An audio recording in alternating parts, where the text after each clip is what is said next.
నెలకి 50,000 నుండి 60,000 ఆదాయం రన్ టైలర్ యాప్ లో ఆర్డర్ కంప్లీట్ చేసి పేమెంట్ పొందండి.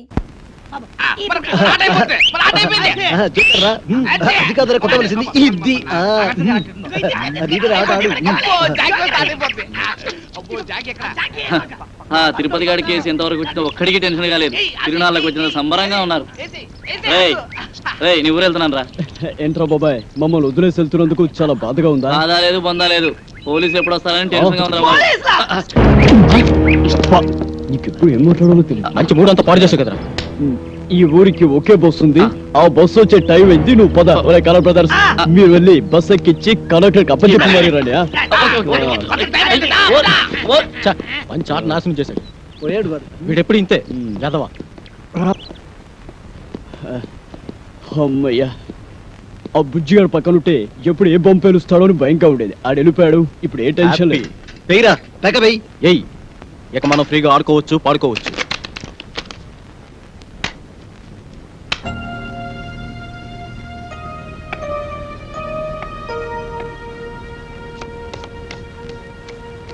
బాబు బాబు, ఇక్కడికి సినిమా యాక్టర్లు వచ్చారంట. ఎవరు బాబు? మా మనవడు మీకు తెలుసా బాబు? ఎవరు బొమ్మ? నీ మనవడు. ఆడు కూడా సినిమాలో ఏసాలేస్తాడు బాబు. ఎవరు?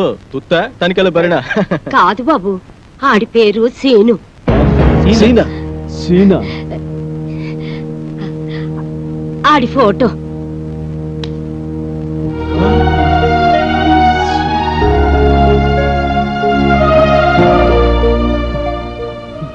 ఈమె పేరు లక్ష్మమ్మ.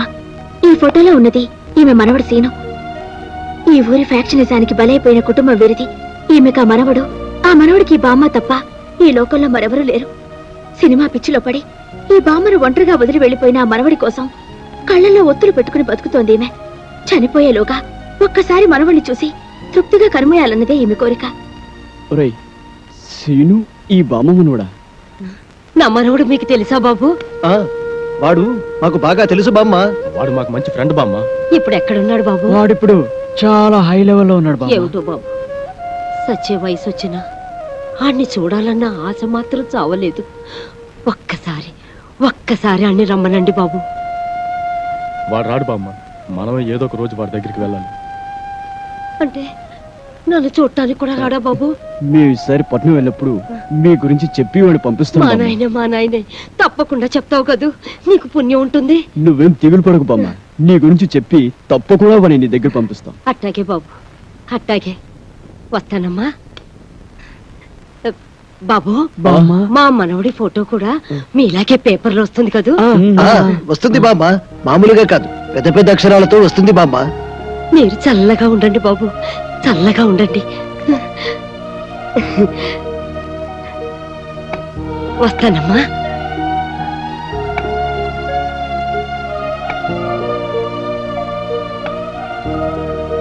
ఏమిటలా ఉన్నారు?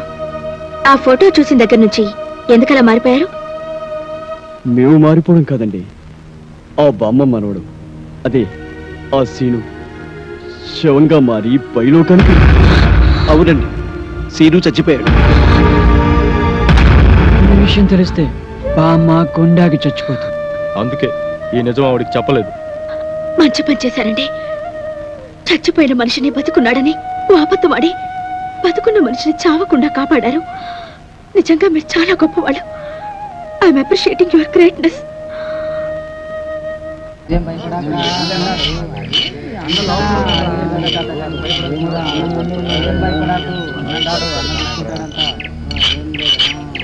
ఎవరు వస్తారు?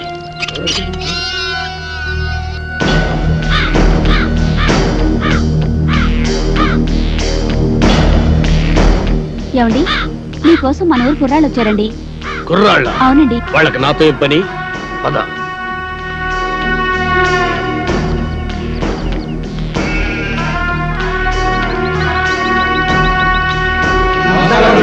నమస్కారం.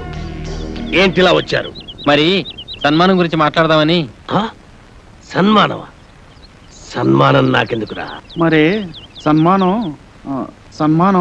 ఏంట్రా నసుగుడు? సన్మానం మీకు కదండి, హీరోలకి.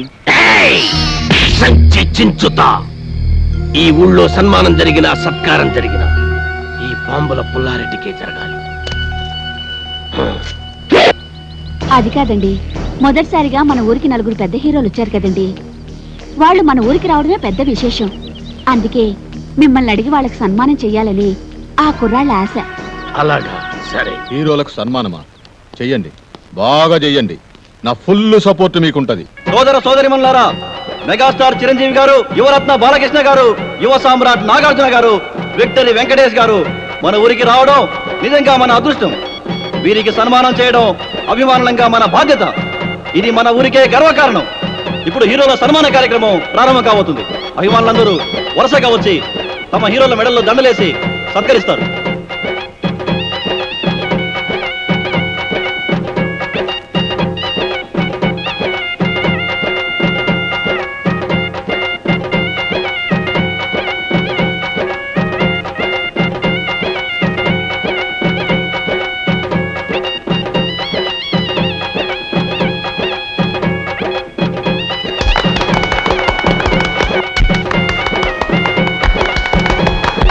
ఇప్పుడు ఓ వీరాభిమాని అదిరిపోయే హీరోలను సత్కరించబోతున్నాడు.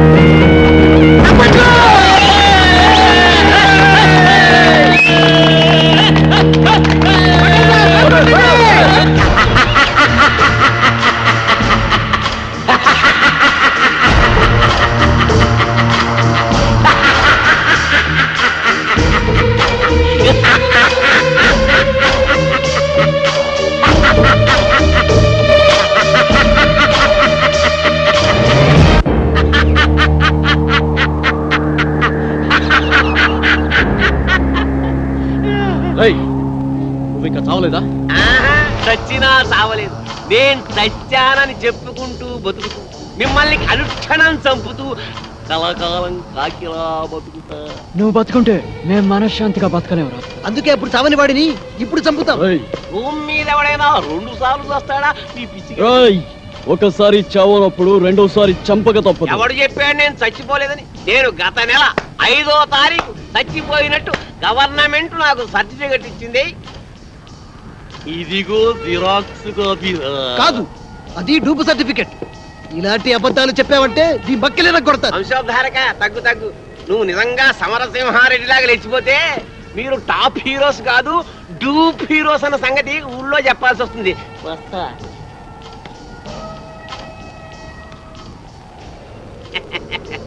వారేవా ఏమి ఫేసెస్, అచ్చు డూపుల్లా ఉన్నాయి బాసెస్.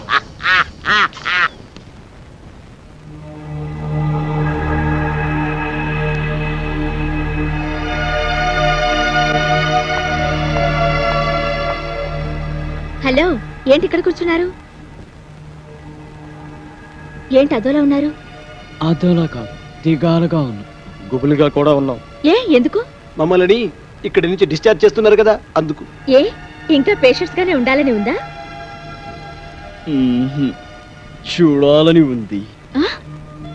అదే ఇక్కడి మంచి మనుషులను, వారి మమతల రాగాలను చూస్తుంటే ఇక్కడే ఉండాలనిపిస్తుంది. కానీ మీరు మమ్మల్ని ఇక్కడి నుంచి పంపించేస్తున్నారుగా. మిమ్మల్ని పంపిస్తున్నది మా ఊరి పెద్దల ఆతిథ్యానికి మాత్రమే, ఊరు నుండి కాదు. మీరిక్కడే ఉండాలన్నదే నా కోరిక కూడా. మీరు సాధించాల్సిన సత్కార్యాలు ఎన్నో ఉన్నాయి.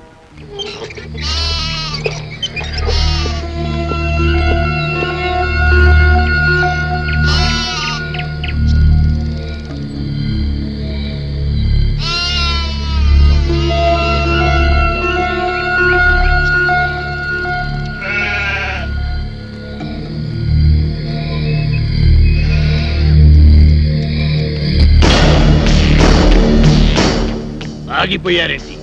రండి బ్రదర్, మీకు మా స్వాగతం. అంతఃపురం సినిమాలో లాగా వాళ్ళంతా అలా తుపాకులు పట్టుకుని ఉన్నారేంటి?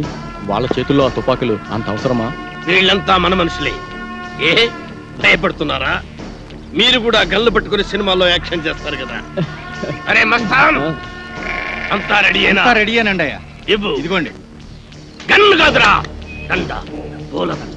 మామూలు దండ, సవాల్కేసే దండండి. మన స్నేహితులు రా. రే, దండలు తీసురా.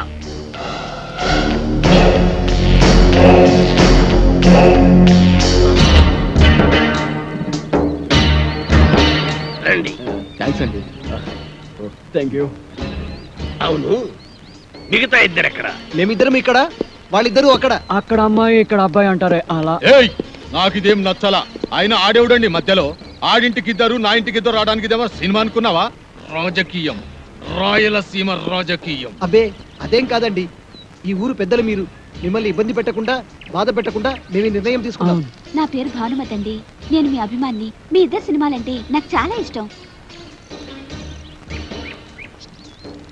రే పున్నయ్య, హీరోలకు దిష్టి తీసి బ్యాగులు తీసుకెళ్ళి లోపల పెట్టు. అలాగే బాయ్యా. ఎంత ముద్దొస్తున్నాడు, ఎంత బాగున్నాడు. మీకు అభ్యంతరం లేకపోతే మీతో ఫోటోలు దిగుదాం అనుకుంటున్నాను. ఆమెకేంటి, మీరంటే మాకు కూడా ఎంతో అభిమానం. అందుకే ఫోటోగ్రాఫర్ని పిలిపించారు. ఫోటోగ్రాఫర్, చూస్తామేంటి, ఫోటో తీ. కమాన్, అందంగా తీ.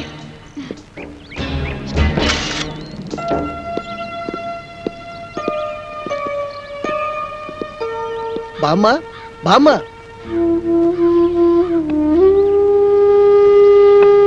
ఎవరు బాబు? మేం బామ్మ సినిమా హీరోలం. నమ్మనవుడు వచ్చాడా బాబు?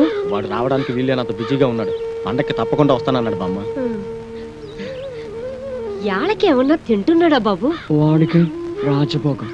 ఖాళీ దొరికినప్పుడల్లా నీ గురించి చాలా గొప్పగా చెప్తుంటాడు బామ్మ. వాడి మధ్య పెద్ద వేషం వేసి అందరి ఆశీస్సు అందుకొని ఎవరికి అందనంత ఎత్తుకెత్తుకుపోయాడు బామ్మ. మేమందరం కలిసి వాడికి పూలదండలు కూడా వేశాం బామ్మ. పోనీలే బాబు, వాడికి ఏ కష్టం లేకుండా చల్లగా ఉంటే అంతే చాలు. వాడికి ఏ కష్టం లేదమ్మా. సినిమా స్వర్గంలో మహారాజులాగా ఉన్నాడు. అవును బామ్మ. నాకు తెలుసు బాబు, నా బంగారు కొండ, నా మనవుడు ఎప్పటికైనా మహారాజు అవుతాడని. ఆ దేవుడు చాలా గొప్పోడు బాబు. అవును, వాడికి ఎప్పుడు ఆ దేవుడు తోడుగానే ఉంటాడు.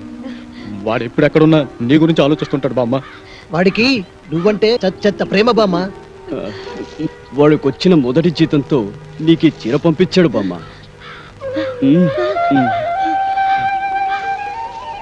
ఖర్చులకి డబ్బులు కూడా పంపించాడు. పండగ నాడు ఇక్కడికి వస్తా అన్నాడు బామ్మ.